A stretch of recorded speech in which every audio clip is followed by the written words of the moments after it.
February 1959.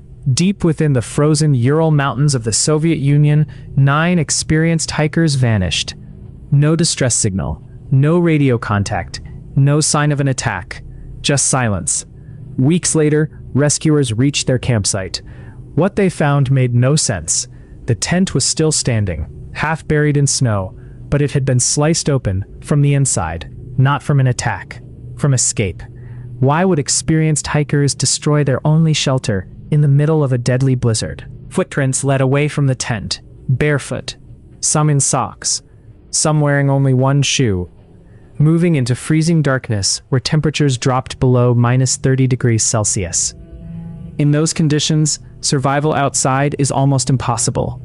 Yet they ran anyway, and that decision would cost all 9 of them their lives. The story begins with a group of young Soviet hikers.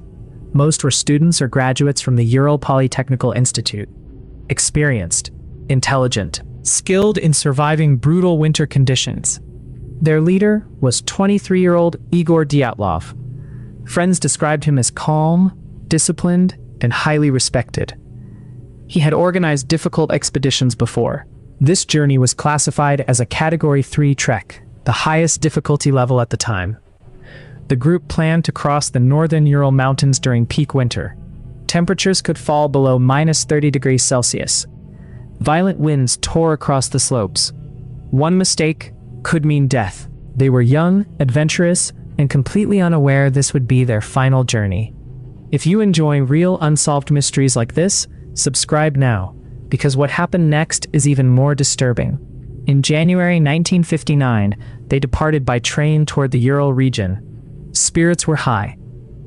They joked, sang songs, and documented their journey with photographs. Those photographs would later become chilling evidence, because they captured normal life right before everything disappeared. They arrived at Vizai, the last inhabited settlement before the wilderness. Beyond this point, there would be nothing.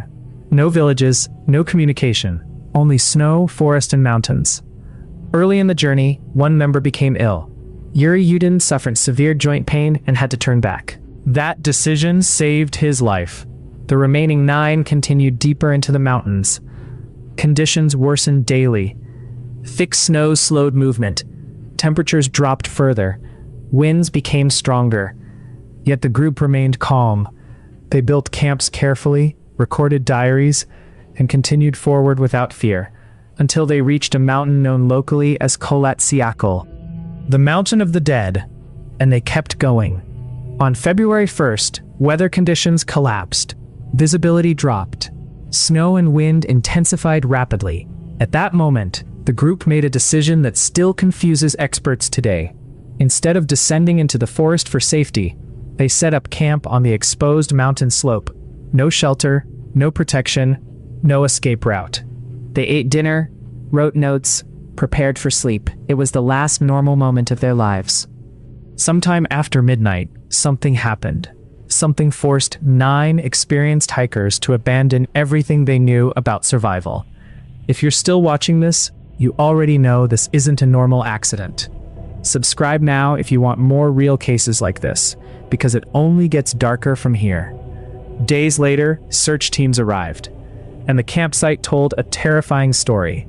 The tent was torn open from the inside, not carefully, not slowly, but in panic. As if they were escaping something immediate. Footprints led away into darkness, barefoot, in socks, some missing shoes entirely. The trail stretched into freezing night air. -30 degrees, no gear, no coats, no survival plan. Something had driven them out, something powerful enough to override instinct itself. The first bodies were found beneath a cedar tree near the forest edge. Yuri Doroshenko, Yuri Krivonishenko, both barely clothed, both frozen, both showing signs of desperate struggle against the cold. Branches high above the tree were broken, suggesting they climbed in panic, trying to escape or see something in the darkness. Nearby, a small fire had been attempted, a final desperate fight for survival. It failed. 3 more bodies were found between the cedar tree and the tent, including Igor Dyatlov himself. It appeared they had tried to crawl back to the campsite. but collapsed in the snow just meters from safety. So close to survival, yet too far to reach it. Months later, searchers found the remaining 4 hikers. They were buried under 13 feet of snow inside a ravine. And this is where the case turned even darker. Their injuries were not consistent with hypothermia alone. One suffered crushed ribs, as if from a high-speed collision. But there were almost no external wounds. Another had a severe skull fracture with no clear source of impact. And one detail shocked investigators the most: a missing tongue, along with facial tissue damage. Some experts say this could be due to decomposition in moving water and scavenging animals. Others argue the damage was too specific to be fully natural. What do you think happened?